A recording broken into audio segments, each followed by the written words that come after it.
پانچویں بات آپ صلی اللہ علیہ وسلم نے ارشاد فرمایا کہ یہ صبر کا مہینہ ہے۔ یہ کیوں فرمایا؟ کہ انسان کی فطرت ہے، فطرتاً انسان کے مزاج میں ذرا سی کسی چیز کی اگر اونچ نیچ آئے نا تو اس کا اثر اس کے مزاج اور اخلاق پر پڑتا ہے۔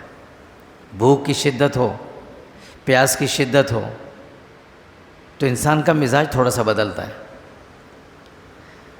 اب ایسا تو نہیں ہے کہ اس مہینے میں بھوکے رہیں گے یا پیاسے رہیں گے، لیکن اگر کبھی کسی کو پیاس کی محسوس ہونے لگے، کسی کو بھوک محسوس ہونے لگے تو اس کا اظہار یوں نہ کرے ہر بات پہ کہ میرا روزہ ہے، روزے میں ایسا کرتے ہو، غصہ آتا ہے، روزہ رکھا ہوا ہے، اس کا اظہار نہیں کرنا چاہیے۔ فرمایا صبر کا مہینہ، جیسے عام نارمل دنوں میں رہتے ہیں ایسے ہی ہے۔ اور پھر آپ صلی اللہ علیہ وسلم نے ساتھ میں یہ بھی فرمایا کہ یہ صبر کا مہینہ ہے، لیکن صبر کا بدلہ جنت ہے۔ بے صبری پر جنت نہیں ملے گی، صبر پر جنت ملے گی۔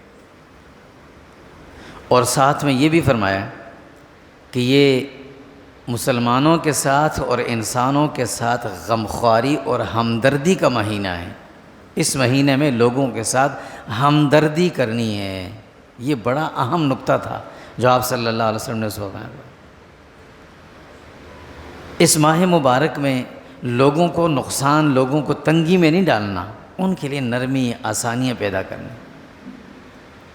دنیا کے اکثر ممالک میں ایسا ہوتا ہے، اکثر قوموں میں ہوتا ہے، ان کا کوئی قومی تہوار ہوتا ہے، کوئی مذہبی تہوار آتے ہیں ان کے، تو وہ اتنی آسانیاں عوام کے لیے پیدا کر دیتے ہیں، ہر چیز اپنی قیمتیں ان چیزوں کی گرا دیتے ہیں، ہر چیز سستی ہو جاتی ہے تاکہ وہ چند دن تک لوگ اس سے فائدہ حاصل کر سکیں۔ اسی طرح ایک مسلمان کو بھی یہ سوچنا چاہیے کہ یہ رمضان کا مہینہ اللہ رب العزت نے دیا ہمدردی اور غمخواری کے لیے۔ یہ سوچ بدلنی پڑے گی ہمیں کہ رمضان آ رہا ہے، اب کمائی کا سیزن آ رہا ہے، اس میں پھل بھی خوب بکتے ہیں تو مہنگے کر کے بیچیں گے، سبزیاں بکتی ہیں تو خوب مہنگی کر کے بیچیں گے۔ یہ ہم ان چھوٹے چھوٹے یہ جو سبزی فروش یا پھل فروش، ان بیچاروں کا قصور نہیں ہے، یہ اوپر سے ہماری سوچ ایسی گندی بنی ہوئی ہے۔ مسلمان کی شان تو یہ تھی کہ وہ ایسے موقع پر مسلمان کے لیے آسانیاں پیدا کریں۔ اللہ کے نبی نے فرمایا غمخواری اور ہمدردی کا مہینہ، ہر چیز اتنی اس لیول پہ ہو کہ ہر آدمی خرید سکے۔ ایک امیر آتا ہے، وہ اپنی گاڑی روکتا ہے اور اترتا ہے اور مختلف قسم کے پھل خریدتا ہے، گاڑی میں رکھتا ہے اور لے کے جا رہا ہوتا ہے۔ ایک غریب قریب میں کھڑا ہوتا ہے، اس کے بھی بچے ہوتے ہیں، وہ خریدنے کی سکت نہیں رکھتا، روزہ دونوں کا ہوتا ہے، کتنا برا لگتا ہے۔ یا تو یہ کہ وہ امیر جتنا خود خرید رہا اتنا اپنے ان غریبوں کے لیے بھی خریدے جن کو وہ پہچانتا ہے، ان کے پاس بھی اتنا پہنچائے، نہیں تو اپنی تئیں یہ محنت اور کوشش کرے کہ ان چیزوں کی قیمتیں اس لیول پہ آ جائیں کہ غریب بھی خرید سکیں۔ ہمارے ہاں ملک کے اندر ایک عجیب ایک ترتیب چلی ہے جو کہ بہت ہی گندی ہے، انتہائی گندی ہے۔ رمضان پیکیجز کے نام سے بجٹ میں بھی حصہ رکھا جاتا ہے کہ رمضان پیکیج، کیوں بھئی لوگوں غریبوں کو راشن دیا جائے گا، غریبوں کو ماہانہ 5,000 2,000 3,000 دیے جائیں گے۔ یہ غلط بات ہے۔ اسلام کسی کو بیکاری نہیں بناتا، یہ لوگوں کو بیکاری بنایا جا رہا ہے۔ 22 ارب یا 24 ارب روپے آپ نے اس نام سے رکھے ہیں ایک صوبے کے لیے، صرف اس نام پہ کہ غریبوں کو رمضان میں ہم ہر فی فیملی 5,000 روپے دیں گے۔ اس سے بہتر یہ تھا کہ وہ 22 ارب روپے آپ مارکیٹ میں لاتے اور تمام تاجروں سے کہتے کہ دال سے لے کر گوشت تک، سبزی سے لے کر پھل تک کوئی چیز مہنگی نہیں ہونی چاہیے، ہر آدمی اپنی مرضی کے مطابق عزت سے خریدتا۔ یہ بے عزتی کر کے اس کے نفس کو مار کر لائن میں کھڑا کر کے اس کو تم 10,000 کا راشن دے رہے ہو، اگلی مرتبہ وہ پھر نیت کر کے کھڑا ہوگا کہ مجھے ملے گا۔ یہ قوم بیکاری بن رہی ہے۔ خدا کے لیے اس قوم کو دنیا میں ذلیل نہ کریں۔ جتنی ذلت، جتنی رسوائی، میں قسم کھا کے کہتا ہوں سعودیہ جیسی سرزمین پر ہماری ہوتی ہے اتنی کسی کی نہیں ہوتی۔ ہمارے پاسپورٹ کو دیکھ کر لوگ ہم سے نفرت کرتے، کیوں؟ ہم اوپر سے لے کر نیچے تک بیکاری بن گئے۔ ہمارے بڑوں نے ہمیں یہ کس کام پہ لگا دیا؟ یہ غلط بات ہے۔ کوئی سنے یا نہ سنے ہماری بات، لیکن ہم ضرور کہیں گے اتنا ضرور کہیں گے. ہمارے بڑوں نے جو یہ کام شروع کیا ہے، آٹے کا تھیلا ہوگا، اس میں پانچ مختلف چیزیں ملا دیں گے، راشن پیکیجز بنا دیے اور اس میں بجٹ میں پیسے رکھ دیے. آپ ایمانداری سے کہیں، قسم کھا کر کہیں، جو بجٹ آپ نے رکھا تھا کیا وہ پورا بجٹ نیچے عوام تک پہنچا ہے راشن کی صورت میں؟ راستے میں گھپلا نہیں ہوا؟ کہیں لائن ٹوٹی تو نہیں ہے؟ لیک تو نہیں ہوئی کہیں لائن؟ اگر ایسا ہے بھی تب بھی یہ بات غلط ہے. یہ قوم کو بیکاری بنانا ہے. یہ پیسہ آپ لگائیں مارکیٹ میں اور چیزیں سستی کر دیں. ہاں غریب ہے یا امیر ہے، اپنی عزت کے ساتھ جائے گا، خود اپنے ہاتھ سے خرید کر لائے، چاہے جتنا بھی خریدے. یہ کام کریں. حکومتوں کے کرنے کے کام یہ ہوتے ہیں. حکومتیں عوام کو بیکاری نہ بنائیں. ہم سعودیہ جاتے ہیں، دوسرے ملکوں کی بات نہیں کرتا، سعودیہ جیسے ملک کی بات کرتا ہوں. میں قسم کھا کے کہتا ہوں، اتنی ذلت ہوتی ہے، اتنی رسوائی ہوتی ہے، اتنا دکھ ہوتا ہے وہاں جا کر. ہمارے پاکستانی ذرا سے کوئی اگر ہاتھ میں کھجور کا تھیلا بھی پکڑ لیں، پاکستانی جا کے کھڑے ہو جاتے ہیں اس کے سامنے. ہمیں کس چیز کی کمی ہے؟ کمی کسی کی نہیں ہے. ہم اپنے ملک میں یہی کام کرنے لیں. ہم نے اسکولوں میں بچوں کو راشن تقسیم کر کر کے اسکول سے بچے کا ذہن یہ بنا دیا کہ بیٹا مفت کا مال جو ملتا ہے نا، یہ کھانا ہے. آپ اس بچے پہ خرچ کریں، اس کی کتابیں اس کو مفت دیں، تاکہ وہ غریب کا بچہ بھی پڑھے، وہ امیر کا بچہ بھی پڑھے. یہ پیسہ آپ راشن پہ نہ لگائیں، یہ پیسہ آپ اس کو کتابوں پہ لگا کے دیں. یہ پیسہ آپ اس کے اسکول پہ لگا دیں، اس کو ہر جگہ اسکول بنا کے دیں، وہ پڑھے، وہ سیکھے، پھر اپنے ہاتھ سے اس کو کمانے کا ہنر سکھائیں. مشقت والے کام میں ڈالیں، نہ مانگیں لوگوں سے. یہ مانگنے والا کام نہ کریں. ہمیں دنیا میں ذلیل ہونا پڑتا ہے اس کے لیے. اور کیوں ہوگا؟ اس لیے کہ ہمیں یہی چیز سکھائی جاتی ہے. اسکولوں میں راشن تقسیم ہو رہا ہے، کیوں تقسیم ہو رہا ہے؟ اس سے کیا سبق مل رہا ہے بچوں کو؟ اور پھر راشن بھی کون سا ہم گھر سے تقسیم کر رہے ہیں. گورنمنٹ کا پیسہ لے کر اس پر اپنا نام چھاپ کر ہم لوگوں کو دیتے ہیں. اپنی زکوٰۃ دینا. جو ہمارے پاس اپنا مال ہے، جتنا جس کا ہمیں خود نہیں پتہ کہ کتنا میں نے جمع کیا، اس کی زکوٰۃ نکالیں، وہ لوگوں میں تقسیم کریں. ہاں یہ حکم ہے. لیکن اس طرح قوم کو بیکاری نہ بنایا جائے. اللہ کے نبی صلی اللہ علیہ وسلم نے فرمایا یہ غمخواری اور ہمدردی کا مہینہ. ہمدردی یہ نہیں ہے کہ آپ نے رمضان میں اس کو ایک راشن پہنچا دیا، اگلے مہینے وہ پھر انتظار میں رہے گا، اور کہیں پر بھی اس کو روڈ پہ ٹرک نظر آئے گا، وہ ٹرک کے پیچھے کھڑا ہو جائے گا. نماز کا وقت نکل جائے گا، وہ ٹرک کے پیچھے کھڑا رہے گا، کیونکہ وہ راشن ملنا ہے. یہ قوم بیکاری بن گئی ہے اس طرح. یہ بہت غلط طریقہ ہے، بہت غلط طریقہ ہے. یہ بڑوں کو بھی سوچنا چاہیے. پتہ نہیں سوچ تو ہے ان کو، سمجھ تو ہے، پتہ نہیں کرتے کیوں نہیں ہے. ان کو مزہ آتا ہے کہ اس قوم کو ایسے ہی بیکاری بناؤ. یہ ہمارے لیے لائنوں میں لگیں، راشن کے تھیلے کے لیے بھی اور ووٹ ڈالنے کے لیے بھی، تاکہ ان کو کسی کام کا پتہ ہی نہ چلے، شعور ہی نہ ہو. نہ اسکول ہے، نہ آپ کے ہسپتال ہیں. ہسپتالوں میں علاج نہیں ہوتا غریبوں کا. آپ یہ پیسہ بجائے راشن میں لگانے کے ہسپتالوں میں فنڈ رکھ دیں. جو غریب آتا ہے، مستحق ہے، اس کا علاج مفت میں ہو، اس پہ لگائیں. یہ کام نہ کیا جائے. اور میں آپ سے بھی یہ کہوں گا، سب سے یہ کہوں گا، یہ جتنے بڑے ہمارے تاجر حضرات ہیں جو سن بھی رہے ہیں، جو نہیں بھی سن رہے ہیں، ان سے بھی کہوں گا کہ رمضان میں 100 روپے کی چیز 500 میں بیچ کر اور ایک تھیلا راشن کا کسی کو غریب کو دے کر یہ گناہ نہیں مٹ سکتا. یاد رکھنا. اسی ریٹ پہ چیز بیچیں جس ریٹ پہ تمہارے پاس آئی ہے. اپنی طرف سے نئے اسٹیکر اس پہ لگا کر، پرانی قیمتیں مٹا کر نئی قیمتیں لگا کر رمضان میں کمانا، اور رمضان کے آخری عشرے میں راشن کے 10 تھیلے تقسیم کر کے اب سمجھے کہ ہم نے سارا گناہ معاف کر لیا. یہ سخت گناہ ہے. اللہ کا عذاب آئے گا اس پر. آپ نہ دیں کسی کو راشن، کسی کو راشن نہ دیں. مفت راشن 1 کلو بھی نہ دیں. ہاں اتنا ضرور کریں، جس قیمت پر آپ نے خریدا ہے اپنا جائز پروفٹ رکھ کر چیزیں بیچیں، تاکہ غریب بھی عزت سے خرید سکے اور امیر بھی خرید سکے. امیر بیچارہ اکڑ کے سینہ تان کے خریدتا ہے، اور غریب بیچارے کا سر جھکا ہوا ہوتا ہے، وہ مانگ رہا ہوتا ہے. یہ انسان کی تذلیل ہے، انسانیت کی آپ کر رہے ہیں. کوئی ثواب نہیں ہے اس میں. اگر اس نیت سے کوئی راشن دیتا ہے تو نہ دے، اور کوئی لینے والا بھی نہ لے. قطعاً نہ لے راشن، بالکل نہ لے اگر اس طرح سے کمائی ہو رہی ہو تو. رمضان کا مہینہ ہے، اللہ کا خوف اپنے اندر پیدا کریں. اللہ کے نبی صلی اللہ علیہ وسلم نے رمضان کے مہینے میں جتنا آتا تھا سب کو دیتے تھے. بتائیں کسی ایک آدمی نے نام لیا کہ مجھے اللہ کے نبی نے آج اتنا پیسہ دیا، یا اللہ کے نبی نے اعلان کیا کہ میں نے آج فلاں کو اتنی چیزیں دی؟ کسی کو نہیں بتایا. دیتے خوب تھے. یہ بہت غلط طریقہ چل پڑا ہے، اور یہ اب حکومتی لیول پہ چل رہا ہے۔ اب صوبے جو ہے نا وہ ایک دوسرے کے مقابلے میں آ گئے، اب تو مقابلے کریں گے، اس لیے کہ اب چیزیں تعصب والی ہیں ساری، ایک الگ راشن دے رہا ہے، دوسرا الگ راشن دے رہا ہے۔ اب یہ راشن دل سے کہیں، یہ راشن تقسیم کرنے والے کون ہوں گے؟ پھر تقسیم کرنے والا جب تقسیم کرے گا، اس کا کوئی بھائی بھی ہوگا، کوئی بہن بھی ہوگی، کوئی چچا ماموں بھی ہوگا، کوئی خالہ بھی ہوگی، اس کی کوئی وہ بھی پھوپھی بھی ہوں گی، کوئی ان کے بچے بھی ہوں گے۔ وہ ان کے پاس آ کر کہیں گے یار تم راشن تقسیم کرتے ہو، ہمیں تم نے دیا ہی نہیں۔ وہ کیسے منع کرے گا؟ وہ کسی کا اٹھا کر اس کو دے گا، پھر یہ سلسلہ چل پڑے گا، پھر یہ رشتہ داروں میں تقسیمیں شروع ہو جائیں گی۔ یہ ہمارے ہاں یہ چیزیں نہیں چلتی، یہ انسانیت کے مطابق موافق ہیں ہی نہیں یہ چیزیں۔ سیدھے سادھے صحیح سلامت انسانوں کو نوکریاں چھین کر، کاروبار تباہ کر کے آپ نے راشنوں کے پیچھے لگا دیا، مفت کا راشن تقسیم ہو رہا ہے، اور پھر کس نے شناختی کارڈ بھی دے رہے ہیں۔ اب ایک بندے کے گھر میں ایک شناختی کارڈ بنا، باقیوں کے بنے ہی نہیں، اس کو ایک ملے گا، جس کے گھر میں 10 ہیں اس کو 10 ملیں گے۔ یہ کہاں کا انصاف ہے؟ اس چیز کو سوچا ہے کبھی؟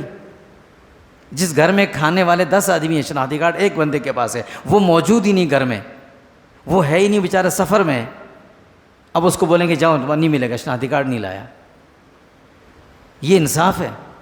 یہ غریب کو ملے گا، وہ جو بچے گا وہ بکے گا۔ پھر تو خدا کے لیے میں اس ممبر پہ بیٹھ کر خدا کا واسطہ دے کر یہ بات کہتا ہوں، نہ یہ سوچ کو پروان چڑھائیں، نہ اس میں شریک ہوں، اس کی مذمت کریں کہ بھائی یہ چیزیں بجٹ میں رکھ کر تم جو راشنیں تقسیم کرتے ہو نا، اس سے مارکیٹ میں پیسہ لاؤ، چیزیں سستی کر دو تاکہ ہر آدمی عزت سے خریدے، پھل خرید سکے۔ یہ کیا بات ہوئی؟ رمضان ابھی شروع نہیں ہوا اور آج سے ہی سبزی اور وہ مارکیٹ سے غائب ہو گئی، پھل غائب ہو گئے، آج سے ہی غائب ہو گئے۔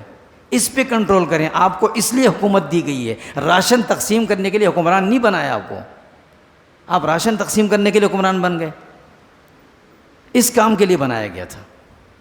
اللہ کے نبی صلی اللہ علیہ وسلم نے 5ویں بات فرمائی یہ صبر کا مہینہ ہے، اور صبر کا بدلہ جنت ہے، لیکن یہ ہمدردی اور غمخواری کا مہینہ انسانوں کے ساتھ۔ 6ٹھی بات فرمائی اللہ رب العزت اس مہینے میں مومن کے رزق میں اضافہ فرماتے ہیں۔ مومن کے رزق میں اضافہ ہوتا ہے۔ کسی کو یقین ہے تو یقین کر لیں اللہ کے نبی کی بات پر، نہیں ہے یقین تو پھر وہ جو مرضی غلط راستے اپنائیں۔ 7ویں بات فرمائی کہ اس مہینے میں جو شخص روزے دار کو افطاری کروائے گا، اللہ رب العزت اس افطاری کروانے والے کی مغفرت فرمائیں گے، اسے جہنم سے نجات دیں گے، اور اسے اتنا ثواب دیں گے جتنا ثواب اس روزے دار کو ملا ہے، اتنا ثواب ملے۔ لیکن پھر بتاؤں، افطاری کروانا حلال مال سے، دسترخوان افطاری کے لگوائے ہیں، اور پیسہ کہاں سے آ رہا ہے یہ بھی دیکھ لینا پہلے۔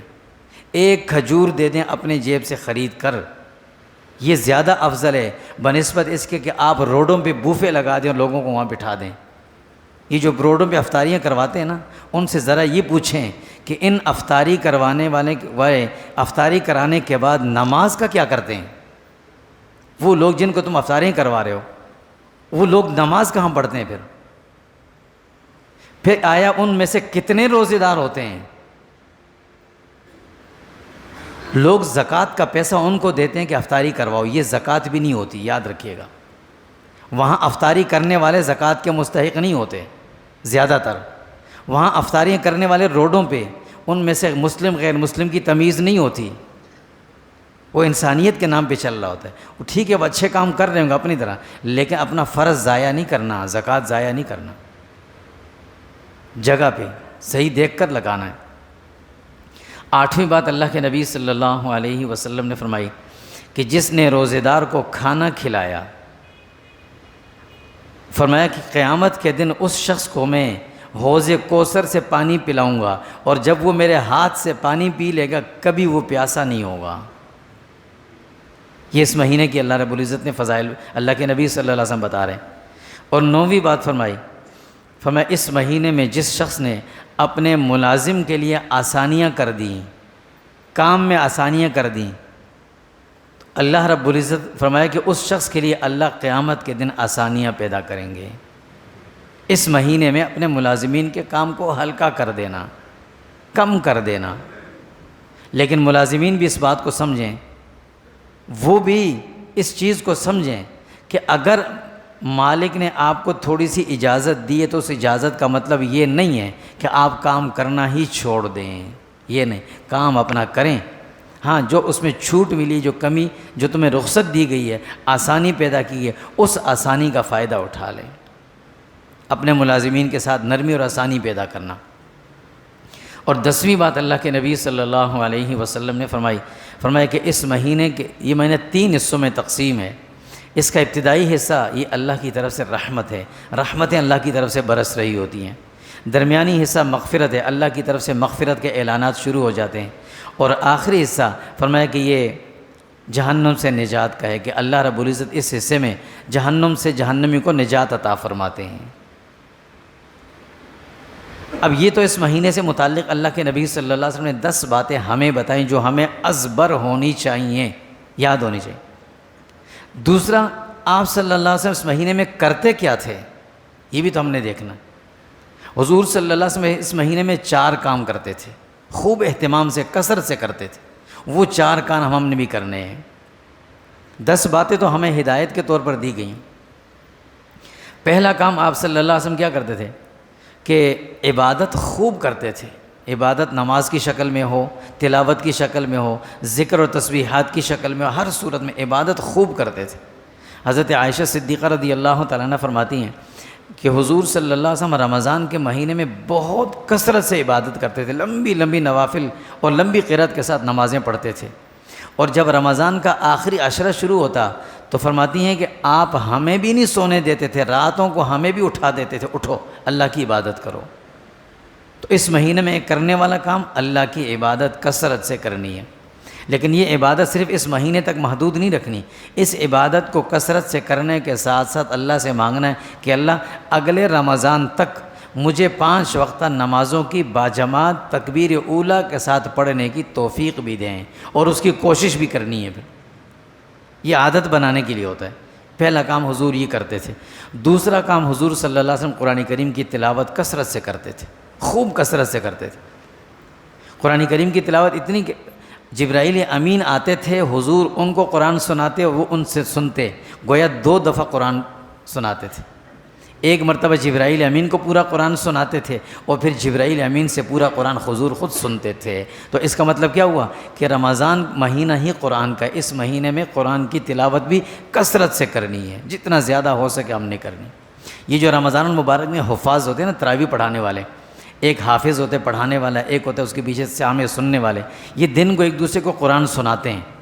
یہ اللہ کے نبی کی سنت ہے، ایک دوسرے کو سنانا۔ اللہ کے نبی رمضان میں جبرائیل امین کو سناتے اور سنتے تھے، تو یہ بھی اللہ کے نبی کی سنت ہے کہ حافظ اپنے سامع کو پارہ سنا رہا ہے اور سامع کا پارہ خود سن رہا ہے، یہ بھی سنت ہے۔ اس لیے رمضان میں ہم نے کثرت سے تلاوت کرنی ہے، خوب تلاوت۔ جب بھی مسجد میں بیٹھیں، جیسے وقت ملے ہم تلاوت کریں، خوب تلاوت کریں۔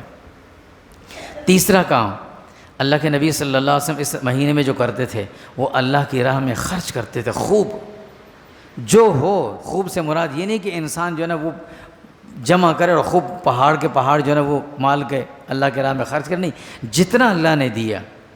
اللہ کے نبی صلی اللہ علیہ وسلم پر جو آتا تھا وہ اللہ کے نبی خرچ کر دیتے، کسی کو دے دیتے۔ اور یہ اللہ رب العزت کی ایک وہ ہے سنت اللہ کے اللہ کی سنت ہے، طریقہ ہے کہ جب ٹوٹی کھلتی ہے، پانی نکلتا ہے تو پیچھے سے پانی اور بھی آتا ہے۔ ٹوٹی بند رہتی ہے تو وہ پانی وہیں رکا رہتا ہے، پیچھے والا پانی وہیں رکا رہتا ہے، سڑ جائے گا لیکن آگے نہیں آئے گا۔ اس لیے اللہ کے راہ میں خرچ کرتے ہیں تو اللہ رب العزت خوب دیتے ہیں۔ حضور صلی اللہ علیہ وسلم رمضان کے مہینے میں خوب خرچ کرتے تھے۔ حضرت عبداللہ بن عباس رضی اللہ تعالیٰ عنہ فرماتے ہیں کہ حضور کی سخاوت رمضان میں کیسی ہوتی تھی، ہم اس کی مثال نہیں دے سکتے، لیکن ہم یوں کہہ سکتے ہیں کہ جیسے تیز ہوا چلتی ہے نا، ایسے حضور کی سخاوت ہوتی تھی رمضان۔